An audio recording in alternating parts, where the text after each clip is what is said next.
સ્વાગત છે। સાબરકાંઠા કલેક્ટરના અધ્યક્ષસ્થાને જિલ્લા સંકલન સમિતિની બેઠક યોજાઈ। લોકહિતના પ્રશ્નોના નિકાલ માટે અધિકારીઓને ખંતથી અને જવાબદારીપૂર્વક કામ કરવા કલેક્ટરની તાકીદ। સાબરકાંઠા જિલ્લા સંકલન અને ફરિયાદ સમિતિની બેઠક જિલ્લા કલેક્ટર લલિત નારાયણ સિંઘ સાધુના અધ્યક્ષસ્થાને કલેક્ટર કચેરી હિંમતનગર ખાતે યોજાઈ હતી।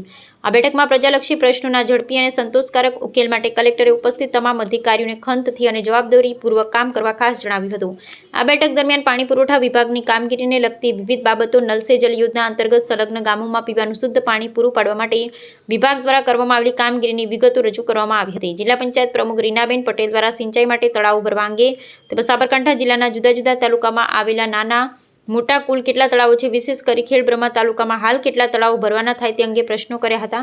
આ બેઠકમાં ધારાસભ્ય વીડી ઝાલાએ હિંમતનગર અને આસપાસના વિસ્તારના પ્રશ્નો રજૂ કર્યા। રોડ સેફ્ટી અને અકસ્માત નિવારણ, હિંમતનગર શહેરમાં ટ્રાફિકની સમસ્યા, અંડરગ્રાઉન્ડ વીજ લાઇન અને પાવર સપ્લાય, મોદી ગ્રાઉન્ડનો પ્રશ્ન, પ્રાથમિક શાળાઓના ઓરડાનું પડતર પ્રશ્નો તેમજ સ્ટેમ્પ વેન્ડરોનો પ્રશ્નો તેમજ નેશનલ હાઈવે અને સ્ટેટ હાઈવે પરના દબાણો દૂર કરવા જેવા પ્રશ્નો રજૂ કર્યા હતા, જેના સંબંધિત અધિકારીઓએ જવાબ રજૂ કર્યા હતા। ઈડર ધારાસભ્ય રમણલાલ વોરાએ ઈડર રેસ્ટ હાઉસના રિનોવેશન તેમજ ઈડર વડાલી વિસ્તારમાં નલ સે જલ યોજના અને ઈડર વડાલીમાં પીવાના શુદ્ધ પાણીની સમસ્યા અંગે અને રેલવે ગરનાળાના પ્રશ્નો તેમજ ખેડૂતોની જમીન માપણીના વર્ષો જૂના પ્રશ્નો ઝડપથી નિકાલ કરવા અંગે ખાસ સંબંધિત અધિકારીઓને સૂચના આપી હતી।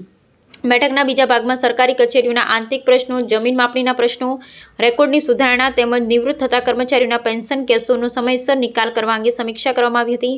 આ બેઠકમાં જિલ્લા વિકાસ અધિકારી એચપી પટેલ, જિલ્લા પોલીસ વડા પાર્થરાજસિંહ ગોયલ, નિવાસી અધિક કલેક્ટર કૃષ્ણા વાઘેલા, પ્રાયોજના વહીવટદાર વિશાલ સક્સેના, ગ્રામ વિકાસ એજન્સી નિયામક પાટીદાર, પ્રાંત અધિકારી સહિત જિલ્લાના તમામ અમલીકરણ અધિકારીઓ ઉપસ્થિત રહ્યા હતા। રિપોર્ટર મિનેશભાઈ વ્યાસ, તલોદ।